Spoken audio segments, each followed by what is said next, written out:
Welcome, everyone, to What's Up Wilmington, the 910 podcast, where we talk about what's happening here in Wilmington and all of Southeastern North Carolina. It's me, Frankie. And Shanny. And thank you so much for joining us today. And we have Father's Day coming up this weekend, so we're kind of excited about what's going on there. But before we get into the Father's Day weekend stuff, Shanny, you had a big weekend. I did. I attended the Carolina Country Music Festival in Myrtle Beach, and it was amazing. We had a lot of great entertainment there. It was hot. It was warm, no doubt, but it was worth it. It was a great time.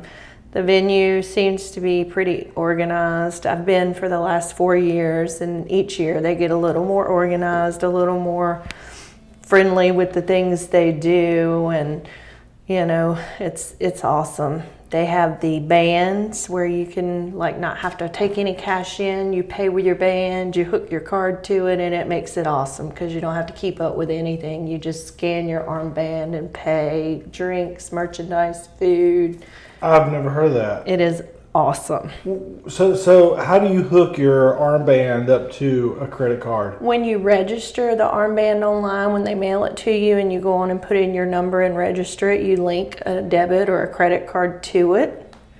And that point on, you just scan it, it charges you, and they even email you a receipt each time you use it. So whether it's for just one drink or if it's a lot of merchandise or food or whatever, they email you that receipt, and it's really neat and easy to keep up with. So what place was that? It was at the Burgaw's Chapin park, but it's where the old pavilion used to be that they tore down. Right there by Ripley's. Right there on the that beach? Whole block area. They put the stages up and fenced it in, and it was amazing. We saw Toby Keith was absolutely awesome with his American self. Yeah. It was great. They had Red, White, and Blue night, the night he sang, of course, because of his Red, White, and Blue song. And there were some great people watching that night, to say the least. We saw some interesting outfits. Yeah, well, I'm glad you mentioned that because you had a Instagram post. What's your Instagram? That was on my Facebook. Oh yeah. What was your Instagram though? That Shanny girl. Yeah. Well, that you talked about girls with highlighters. Yes. What is this? I've never seen this. It's a new fad apparently that I will be very, very glad when it's gone. But it's makeup that they used to supposedly contour their face. But they usually will put it along their cheekbones, around their eyes, on their forehead and their nose. And some of it has a golden hue to it. Some of it's kind of silver and some of it's kind of white, just depending on which one they use. But if not used properly, it makes you look like the Tin Man. And I saw so many little girls with golden noses, and I think in 20 years they're going to look back on these pictures and be like we were with our wave bangs and be like, why did somebody not tell me I looked like that? Yeah. You know, my niece recently looked back at my high school yearbook and she said to me, these girls are all very pretty, but why do they wear their hair so big? Exactly. So that's why I say I know one day they're going to look back on them and be like, what in the world? And then, of course, I had a few friends argue with me on that post that if done correctly, it would look good. And I've only seen one time in person it looked like it did not shine like gold. So apparently she just wasn't putting as much on because she wears it and it doesn't look like that. Mm-hmm. But any other time I've noticed it's looked golden or silver, and it just, to me, that looks absurd because that's not a normal color for your face. And that's called highlighting? Highlighting, yeah. I'm going to have to look that up. Yeah, it's interesting for sure. I'll be in Myrtle Beach next weekend, so maybe. You see it on a lot of girls here too. It's more the younger generation than the older that I see it on. And I don't know why, because they're already so young and pretty and contoured. They really don't need it. Well, here's the question that I've seen. Drawing on eyebrows. Oh my word, yes. You know who had on drawing eyebrows when I was a kid in my heyday? Old ladies who didn't have eyebrows. Exactly. Yeah. It makes me want to lick my thumb and just wipe one of them off. Well, I was in a store, and I won't say what kind of store because it might give it away because we don't have too many of them here in town.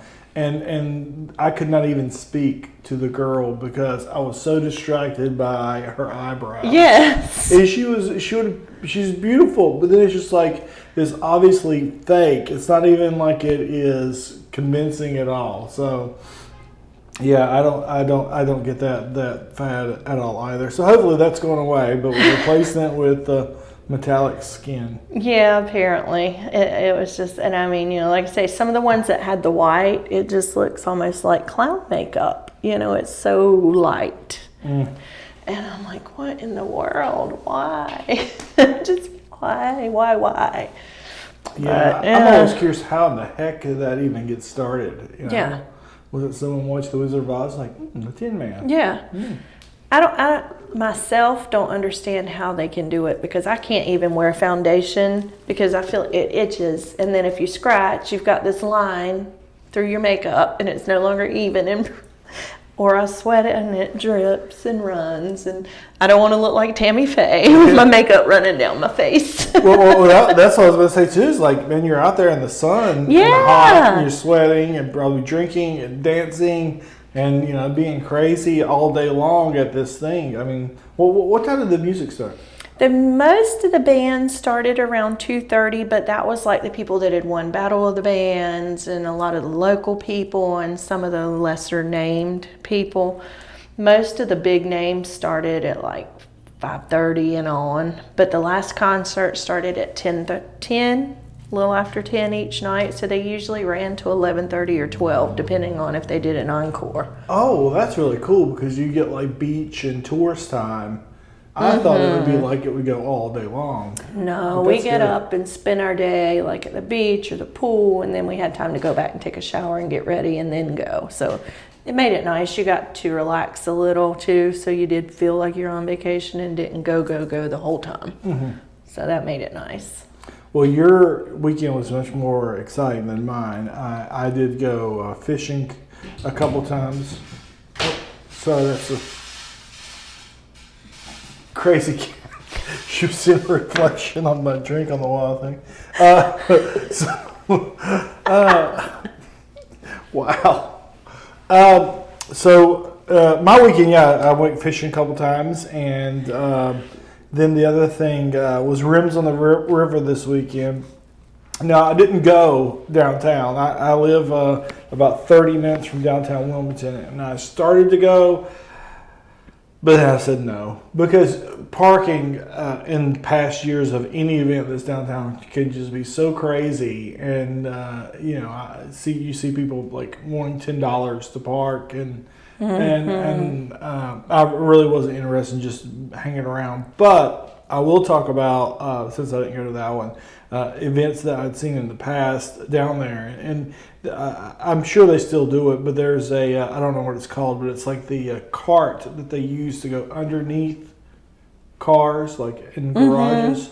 They were having those races. That would be fun to watch. It really was. And the guys in the jeans with the rolled up at the bottoms, and so there were a lot of wrecks and crashes, and that was interesting because the last time I remember seeing it, it was in the rain.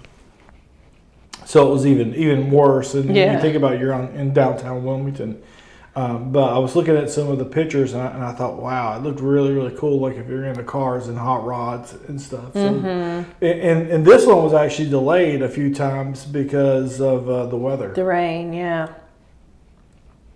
So I enjoyed the beach. The weekend before last, it was the Carolina Beach Music Festival. This weekend, I just went to the beach without the beach music and enjoyed the kayaks and posted a bunch of pictures of sunsets and did some fishing, and it was really nice down there. And plus I did a little work too, so a real good weekend. I just didn't make it up to Wilmington to really any big events.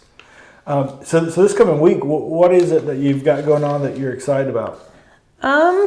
I think if the rain allows it, I'm going to go down to the boardwalk Thursday night at Carolina Beach for the fireworks and stuff. I've been wanting to do that and just haven't been able to make it down there. So weather allowing, I may try to do that. And finding something for Father's Day, of course, for my dad, who is the world's hardest person to shop for, since he feels the need to go buy what he wants the minute he realizes he wants it. It's kind of hard to get him anything, you know. It's like, can you just give me a little chance to figure something out for you? My mother says the exact same thing about me. She says, Frankie, you don't want anything. And she's saying that if I want it, I just go and get it. And so I would rather someone just either make a donation or give me a gift card if they're going to give me anything. Yeah, so I completely get that. Yeah, and it's hard to let them know how special they really are. You know, there's nothing you could do to thank him for all he's done. I was lucky enough to have an amazing daddy, and there's not really anything you can do to thank him for that. Yeah, and I feel like too, it's like you say it, but it just you can't say it in a sentence or in a day. Things that have lasted a lifetime. Right, Yeah. It's hard to relay. Yeah. So also this weekend, for me, there's the Blueberry Festival, and that's up in Burgaw, which is about probably 30 minutes from Wilmington, and it's more rural. Burgaw has been in some movies like Silver Bullet with Corey. I think it was Corey Haim that was in Silver Bullet, and Gary Busey. So that was it in Burgaw. So I'm excited about that. I'm going to make that trip because I haven't done that yet. But I think they filmed quite a bit of Under the Dome in that area too when we were having that episode series. Yeah, I'm excited. I like street festivals, but I like it when they're themed. I've never been. Have you? I have been to the Blueberry Festival. One of my best friends is co-director of the Spot Festival pageant, so her queens always are in the parade and that kind of stuff. So I've been up there with her quite a few times, and it's neat. It's kind of like the Spot Festival. It's a lot smaller than Riverfest or Azalea Festival, but they do have vendor tents and food, and they have a parade and, all kinds of stuff like that. So it's definitely a lot to check out. You mentioned Spot Festival. A lot of folks probably won't know what a spot is. Why don't you tell them? Spot is a fish, and he has a spot on him. That's why he's called a spot. They usually run in the fall, and the Spot Festival, they have it in Hampstead, and it is in September, but they're going to have it a few weeks later this year when the spots are actually running, because the last few years when they've had it, it's just been when they first started, and they seem to not be be able to get as many, so they want to make sure that they're plentiful this year. But the proceeds go to the fire department, so it's an awesome cause, and the fire department actually puts it on. So and again, it's like Riverfest on a smaller scale. They have the little blow-up area and the games for the kids where you can buy the armband, and then they have the vendors and the food, and they have all the local queens come out and dance and perform their little talents, and then they'll have bands at night before the fireworks. One of my friends went to this past week to a kids fishing thing down at Curry Beach. And he said it was $2 to enter, and the kids got a fishing pole completely rigged and a bucket of shrimp to fish with. Yeah, that's awesome. Yeah. His wife is like the social media part of the family, and so she posted a picture of the little boy holding a fishing pole with 2 fish on the line. And the little girl, like the look on her face was like she's in like complete awe. She's just like, I can't, like she didn't catch one, but like the look on her face just like kind of stole a picture, of it, yeah. And but for $2, Yeah. completely crazy that all that will happen. You surely can't beat that. No. So something else I'm excited about this weekend is the Cape Fear Independent Film Network. They're going to be doing a film festival, and that's going to be at the Hannah S. Block Community Center, which is on 2nd and not Dock, but the one up from Dock. So Orange, I think it is. So it's downtown Wilmington, and the Community Arts Center there, and they'll be showing some local independent films that have been made. And I think that's real cool because, we used to be a big time film place here on the East Coast, and had some problems with the government and removing the tax breaks that those companies used to get. So hopefully we're getting some more some more interest back in here and get some more films and shows. Did you ever do any kind of extra work? No, but they used my car one time in a movie, which was kind of odd because I had to stay there the whole time, but yeah, they just used the car. What movie was it? Was it Maximum Overdrive? No. Do you remember that? But I did watch them film some of that. I was small and I lived in that area when they filmed that. Actually, the part where the drink machine was shooting the cans out at the guy and stuff, that was all filmed in Brunswick County, where I used to live when I grew up. Over there near the park on 7476, actually, right there by it. But this movie, honestly, I can't even remember what the name of it was now because it wasn't a very big film. It never really went far. It was just a... It wasn't Iron Man 3? No. No. Well, the last thing that I'm excited about that's coming up is the Cape Fear Shakespeare in the park down at Greenfield Lake, and that's free. They do accept donations, which is good because it shouldn't be free. I mean, you should have to pay. So they actually have two different things going on now. They've got Romeo and Juliet, and then they have Merry Wives of Windsor, which is kind of cool because it reminds me of like the Wives of Wilmington or Atlanta or whatever. It was the old days version of the Desperate Housewives. Huh? Yeah. So I'm excited about those things, and so you can check out their website, which is at CapeFearShakespeare.com, and there you can see the dates for each of those. Like they're alternating. So like the 2nd and the 12th and the 13th and the 14th of June, and the 19th and 20th is going to be Romeo and Juliet, or you can go the 15th, 16th, 17th and see the Merry Wives of Windsor. I think, as far as I know, this is the first year that they've sort of mixed it up and had two different plays that are going on. So that is really cool. Oh, actually, it looks like it's two different companies. So the Romeo and Juliet's done by the Shakespeare Youth Company, and then the Merry Wives of Windsor is the Cape Fear Shakespeare on the Green. So that's cool that they are letting the kids get out there and do some Shakespeare. Very neat.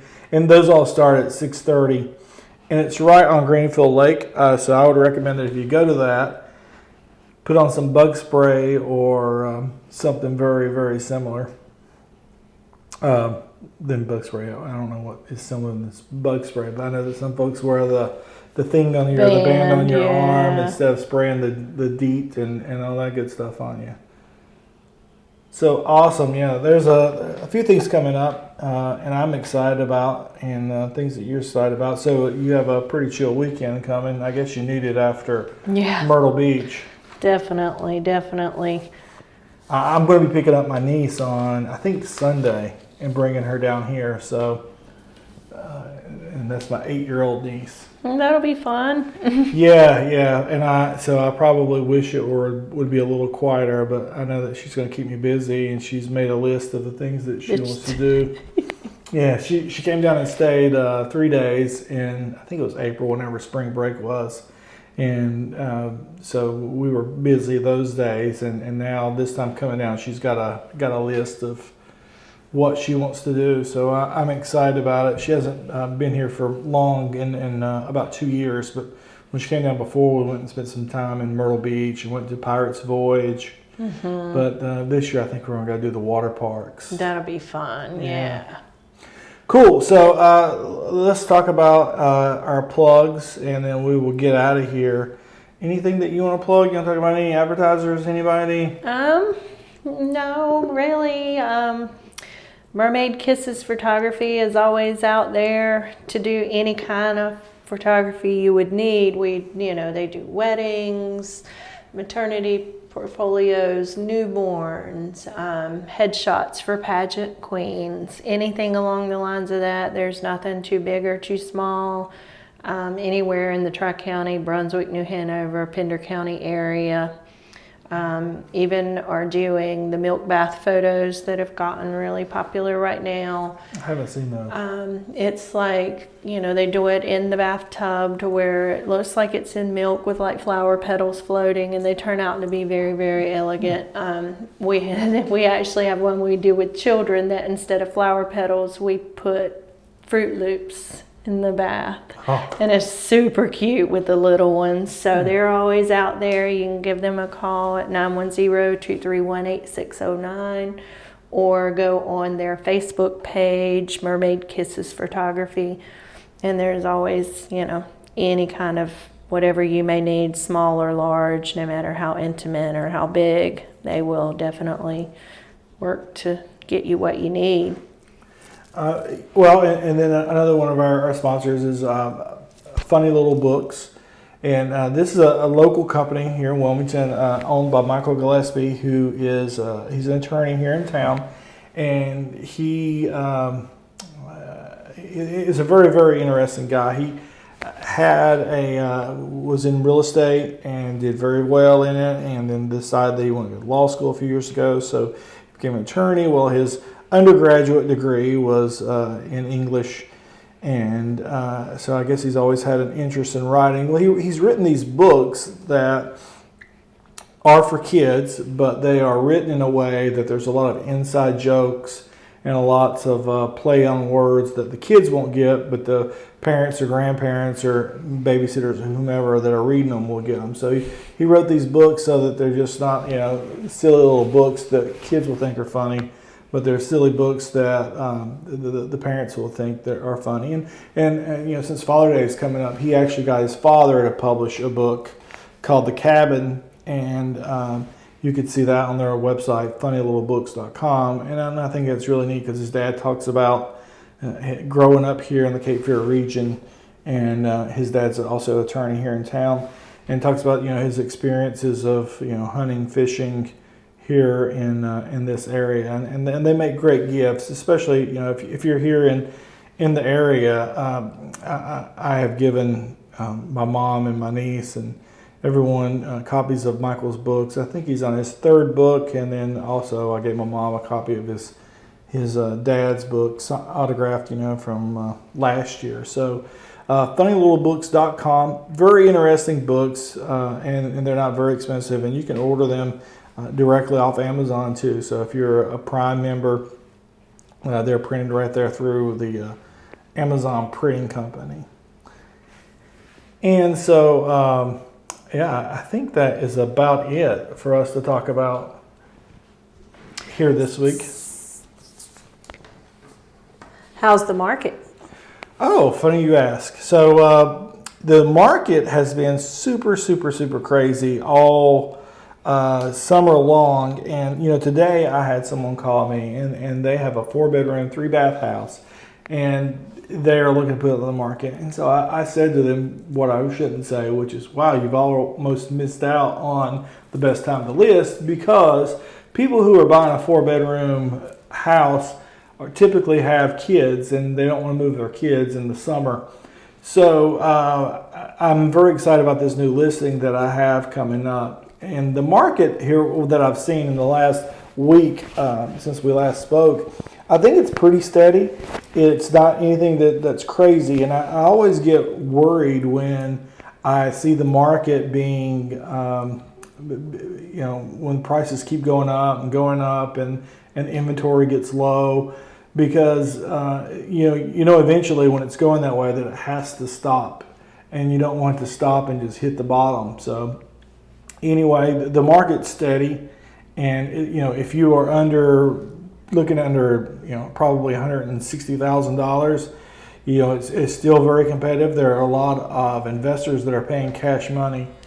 So I would say the lower price point that you get, the more competitive that it is. So right now, I think we're in a very good place with it. So that looks like that is it for today. Thank you all for listening, and please like and share and subscribe this podcast with all your friends. So Shanny, where can people find you on social media? They can find me on Instagram under That Shanny Girl, or on Facebook under Shanny Mae, and it's M-A-E, not M-A-Y. So that's SHANNYMAE. And for me, Frankie, I'm on Facebook and Instagram at FGivesBack, and Twitter, FGivesBack. Some of the FGivesBack, you'll see I post a lot of real estate stuff. But you can look me up on Facebook. Frankie Sechrist is my name. I do have another Twitter that is Frankie Sechrist, but I typically on that I usually only post wrestling related stuff from the wrestling podcasts and things that I listen to. And if we have anyone that's in the area or anyone that wants to be a sponsor, you can look us up at 910pod pod@gmail.com. You can message us there, and then we're also on Facebook and Instagram. Just search for 910pod.com. We'd love to hear any kind of events that you're interested in, any things that you've been to. We'd love to hear your experiences. So feel free to just come on our pages or the Twitter or the Instagram and comment and tell us your experiences. And we'll in the future, when we get more and more people talking about what they went out and did, we'll be mentioning those and talking about your Facebook and your Instagram and answer your questions that you might have. If you're looking to move in the area, or if you're looking for things to do that are fun and cheap, don't cost a lot of money, both Shay and I are very economical, so we look for those fun and free things to go and do. So you can email any questions or suggestions over to 910pod, so that's 910pod.com. I'm sorry, at gmail.com, 910pod@gmail.com.